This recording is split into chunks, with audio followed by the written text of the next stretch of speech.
Video opens with a dizzying, fast-paced montage of pop art visuals. A faceless figure is shown struggling, being pulled down by thick, black, oil-like tendrils. The colors are muted and oppressive. Quick cuts of someone scrolling endlessly on a phone, a half-finished project gathering dust, a person sighing in a cubicle. Voiceover. Have you ever felt it? That invisible, downward pull. The quiet, crushing pressure that turns your grand ambitions into tomorrow's forgotten dreams. You declare you will change, you will create, you will conquer, and then the day happens. The mundane, the trivial, the endless stream of tiny obligations. Each one a thread, wrapping around your limbs, pulling you not towards your destiny, but towards the comfortable couch of inaction. This isn't just laziness. This is a fundamental force of the universe. I call it the gravity of fate. It's the silent antagonist in the story of your life, the force that whispers, "It's too hard. Start tomorrow." It doesn't matter anyway. But what if I told you there was a way to defy this gravity? A psychological blueprint for forging a will so strong, it can bend reality itself? Stay with me. Because today, we are decoding the secret philosophy of the Joestar bloodline. We are learning how to ignite your own golden spirit, and become unbreakable. Title: The Philosophy of the Joestar. Golden Spirit. A Guide to Unbreakable Willpower. The oppressive black tendrils from the opening are shattered by a brilliant, golden light. The music shifts, becoming more heroic and propulsive, with a flamboyant, driving beat. Phase 2. The problem, visuals shift to a more intimate, stylized depiction of a single person's inner world. We see their thoughts as chaotic, overlapping text boxes and distracting pop-up windows. You know the feeling intimately. You wake up, and for a fleeting moment, the path is clear. You are the protagonist. Today, you will write the first chapter. You will start the business plan. You will finally have that difficult conversation. The intention is pure, it is golden. But then, the gravity takes hold. An email from your boss lands in your inbox, its subject line glowing with a malevolent red. A friend's crisis demands your immediate emotional labor. The algorithm presents you with an irresistible new controversy, a digital rabbit hole that promises outrage and distraction. Each one feels small, manageable. A quick look at social media. A short detour to handle someone else's fire. But these are not detours. They are surrenders. You tell yourself, I'll do my real work once I clear these things away. But the clearing never ends. The sun sets, and you find yourself standing in the exact same spot, only now you are exhausted. The golden intention has tarnished into a dull, leaden guilt. The true cost of this is not the unwritten book or the unlaunched business. The hidden cost is a spiritual one. Every time you break a promise to yourself, you are training your own soul to distrust your words. You are teaching your subconscious that your will is a joke. A suggestion.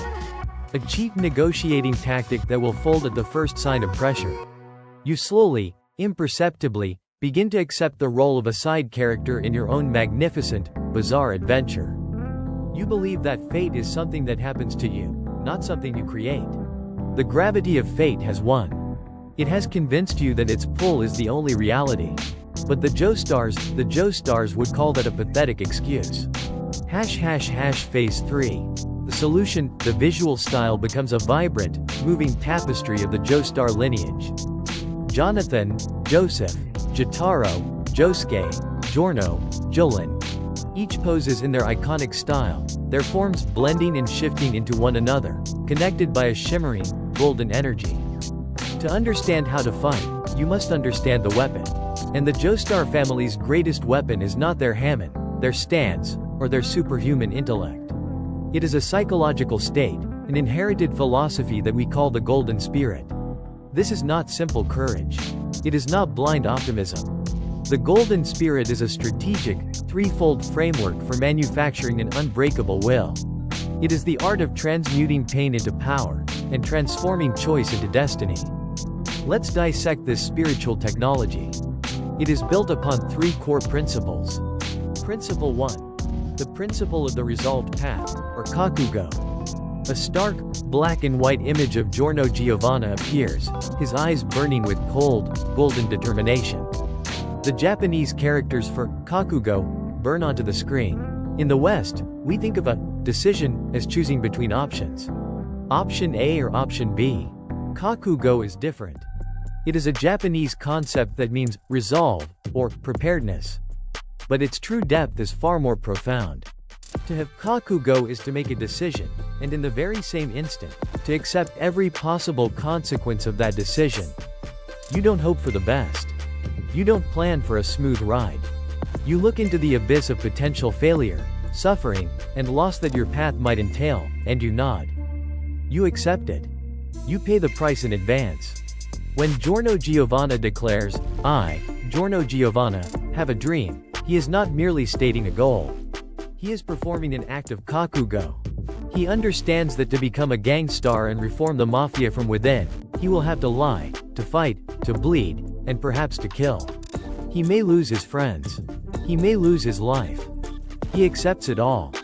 By accepting the worst-case scenario from the outset, he drains it of its psychological power. Fear can no longer be used as a weapon against him. Doubt has no fertile ground in which to grow. His path is set. The universe can throw whatever it wants at him. The transaction has already been made. His will is no longer a fluctuating emotion. It is a fundamental law of his own physics. Principle 2. The principle of inherited will. The visuals transition to a beautiful, symbolic image. Jonathan Joestar's hand reaches out, passing a golden flame to Joseph, who passes it to Jotaro, and so on down the line, a torch relay through generations. A Joestar never fights for themselves alone. Their struggle is never just personal. It is a legacy. Jonathan fights to honor the name of his father and protect his future wife. Joseph fights to avenge his friend and save his mother. Jotaro travels the world to save his own mother's life. Their willpower is amplified because it is not drawn from a single, selfish well. It is a vast reservoir, fed by the streams of family, duty, and lineage. When you face a great obstacle, the question, "Can I do this?" can be debilitating. Your ego is fragile. Your energy is finite. But the golden spirit reframes the question entirely. It asks, "What does my lineage demand of me? What do my ancestors, my family, and the future, better version of myself require in this moment?" Suddenly, the struggle is not about you. It is about upholding a sacred trust. Procrastination is not just laziness. It is a betrayal of those who came before you and a theft from those who will come after. Your individual will is woven into a tapestry of destiny that stretches backwards and forwards in time. This transforms a chore into a ritual, a difficulty into a duty. Principle 3. The principle of the bizarre advantage. A montage of the Joestar's most eccentric and brilliant moments. Joseph predicting his enemy's next line. Jotaro stopping his own heart. Josuke fixing a motorcycle to trap an enemy. The visuals are slick, stylish, and pulsing with cleverness. The world, the gravity of fate, wants you to be predictable. It wants you to solve problems in the same boring ways as everyone else. It expects you to use a hammer on a nail. The Joestars use a flock of pigeons, 3 mirrors, and a bottle of cola. They don't just face their enemies, they outthink, outstyle, and outweird them. The bizarre advantage is the principle of weaponizing your own unique, eccentric, and unconventional qualities. It is the conscious rejection of the normal solution. Joseph Joestar's signature move, predicting his opponent's next line, is the ultimate expression of this. It is psychologically devastating. He doesn't just counter his enemy's move, he seizes control of their very mind, of the narrative itself. He demonstrates that he is not playing their game. They are playing his. What are your quirks? Your strange hobbies? Your unusual ways of seeing the world? Society may have taught you to hide these things, to sand them down to fit in. The golden spirit commands you to sharpen them into weapons. Your weirdness is not a liability. It is your ultimate, unpredictable strategic advantage. A powerful visual metaphor ties it all together, a single, golden thread representing willpower. It is being stretched. Then, the thread is shown being forged through 3 processes. 1. It is tempered in fire. 2. It is braided with countless other threads. 3. It is coated in an iridescent, razor-sharp crystal. The final product is a gleaming, unbreakable golden cable. So, the golden spirit is not a feeling you wait for. It is a system you build. It is the fusion of preemptive resolve, a connection to a higher purpose, and the strategic use of your own strangeness. This is the cable that allows you to pull yourself up, hand over hand, against the crushing gravity of fate. Phase 4. The application, the music becomes more focused, a clear and steady beat. The visuals become a clean, instructional guide, like a hyper-stylish, pop art manual. Philosophy is useless without practice. To analyze the golden spirit is one thing. To forge your own is another. Here is your training regimen. 4 actionable techniques to begin building your unbreakable will. Do not just listen. Do this. Step 1. Draft your sacrifice contract. Forget your to-do list. That is a list of hopes. You need a list of prices. Take a piece of paper. At the top, write your single most important, current goal. Your dream. Be specific. Write my novel. Build my physique. Master this skill. Below it, write the heading, sacrifice contract. Now, list 3 things you are consciously and willingly sacrificing to achieve this. Do not list things you hope to give up. List things you will give up. Be brutally honest. For example, I will sacrifice 1 hour of passive entertainment every night. I will sacrifice the comfort of the snooze button. I will sacrifice the ego-driven need to win pointless online arguments. Now, sign it. This is your kakugo. You are no longer hoping the price won't be high. You are paying it up front. You are telling your subconscious, the deal is done. The path is chosen. All that is left is to walk it. Place this contract where you will see it every day. It is your sacred vow. Step 2. Recite your legacy statement. The visual shows a person looking in a mirror. As they speak, fame, heroic figures, ancestors, mentors, a future version of themselves, appear behind them. Your will is a muscle. It fatigues. When it does, you must connect it to a greater power source. Craft a single sentence that connects your daily effort to your inherited will. This is your legacy statement. It should follow this structure. My actions today are an honor to and a foundation for. For example, my actions today are an honor to my parents' hard work and a foundation for a future where my family is secure. My actions today are an honor to the artists who inspired me and a foundation for a body of work that will outlive me. Before you begin your most difficult task of the day, look in the mirror and say this statement out loud. Feel the weight of it. You are not just pushing a rock up a hill for your own amusement. You are a link in a golden chain. Act like it. Step 3. Chart your bizarre advantage. A mind map graphic blossoms on screen, with me in the center. Strange, colorful icons representing unique traits branch off from the center. Society rewards conformity, but victory is found in the margins. It's time to audit your own weirdness. Take another piece of paper and draw a line down the middle. On the left side, list 3 to 5 of your bizarre traits. Things that make you different. A strange sense of humor? An obsessive knowledge of ancient history? An unusual ability to stay calm in chaos? A talent for making bizarre analogies? Write them down. No judgment. On the right side, for each trait, brainstorm one way you can weaponize it to attack your goals. Bizarre trait. Obsessive knowledge of 18th century naval battles. Strategic weapon. I will apply the strategic principles of Admiral Nelson. Like breaking the line, to my business project, finding an unconventional point of attack my competitors won't see coming. Bizarre trait. My humor gets very dark and absurd. Strategic weapon. I will use that humor in my creative writing to create a truly unique and unsettling villain, making my story unforgettable. Stop trying to be normal. Normalcy is a trap. Your power lies in the exact places you've been taught to hide. Step 4. Master the 3-second Joestar pose. A figure is shown hesitating, the gravity of fate, tendrils creeping back. Suddenly, they strike a dramatic, physically impossible Joestar-esque pose. The tendrils shatter. Procrastination is the mind winning an argument against the body. The solution is to let the body act before the mind can finish its sentence. This is a micro act of defiance. The next time you feel the pull of hesitation, the urge to check your phone instead of working, to stay on the couch instead of going to the gym. You will do this. Count down from 3. 3, 2, 1. On 1, you must perform a small, physical act of commitment. This act is your pose. It's your declaration of war against inaction. It could be as simple as putting on your running shoes, opening the blank document, picking up the paintbrush. The key is that the action must be physical, immediate, and non-negotiable. It is the equivalent of a Joestar striking a pose in the face of a terrifying enemy. It is a gesture that says, "I see you. I am not afraid."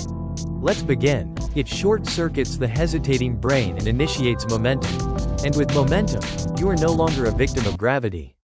You are gravity. Phase 5. The proof, the music swells, becoming epic and analytical. We see a split screen. On one side, stylized animation of a JoJo fight. On the other, real-world philosophical and psychological concepts represented by elegant diagrams. You may think this is merely an elaborate self-help metaphor pulled from a fantastical story. You would be wrong. The philosophy of the Golden Spirit is not fiction. It is a dramatization of psychological and philosophical truths that have echoed through human history. Consider Giorno Giovanna's 7-page beatdown of the villain Cioccolata. This is not a moment of losing control. It is a moment of absolute control. It is the violent, physical manifestation of a will that has achieved perfect kakugo. The decision to eliminate Cioccolata was made long before the first punch was thrown. The 7 pages of righteous fury are merely the follow-through, the inevitable consequence of a resolved path. There is no hesitation, no doubt, no mercy, because all of those were dealt with and discarded when the initial vow was made. This is a perfect parallel to the ancient Stoic practice of premeditatio malorum, the premeditation of evils. Philosophers like Seneca taught that one should constantly rehearse the worst-case scenarios in their mind. Not to become a pessimist, but to become invincible to fear. By confronting and accepting the possibility of failure, exile, or even death beforehand, you rob them of their power to shock and paralyze you in the moment. You achieve a state of tranquil resolve. You achieve kakugo. Now, consider the principle of inherited will. The Joestars fighting for a cause greater than themselves. This is the very core of Viktor Frankl's logotherapy, forged in the unimaginable horrors of the Holocaust. Frankl, a psychiatrist and survivor, observed that the inmates who had the greatest chance of survival were not necessarily the physically strongest, but those who held onto a meaning, a reason to live beyond their own suffering. Whether it was the desire to see a loved one again or to finish a piece of work, this connection to a greater purpose provided a spiritual anchor in an ocean of despair. It gave them an answer to the question, why, and allowed them to endure any, how. This is the engine of inherited will. The Golden Spirit is not magic. It is a repeatable, powerful psychological technology for the manufacturing of meaning and the execution of will. The Joestars are simply its most flamboyant practitioners. Phase 6. The call to action, the gravity of fate is real. It is pulling on you right now. But you are no longer unarmed. You now possess the blueprint for the Golden Spirit. The question is, what will you do with it? A declaration is the first act of creation. The Joestars are never shy about stating their intentions to the universe. So now, it is your turn. In the comments below, I want you to declare your resolved path. State the one goal you are committing to with true kakugo. And then, seal the contract. What is one sacrifice you are willing to make for it? Let's turn the comment section into a hall of vows, a testament to our collective will. If you are ready to reject the mundane, to awaken your own stand, and to live a life more bizarre and more meaningful, then you belong here. Join the Golden Spirit Collective. Subscribe, and strike that gilded notification bell with purpose. And finally, you have laid the foundation of your will. But an unbreakable will is useless without understanding the nature of the opposition. To truly master your destiny, you must understand the psychology of those who would try to control it. The next logical step in your training is to analyze the mind of the ultimate tyrant. Click here to continue your session. Let's dissect the darkness to better understand our own light in our video. The Tyrant's Stage, the psychological charisma of Dio Brando. Final shot. The viewer's avatar, once being pulled down by black tendrils, now stands tall, glowing with a golden aura, shattering the chains of fate with a dramatic pose. The music hits a final, triumphant crescendo.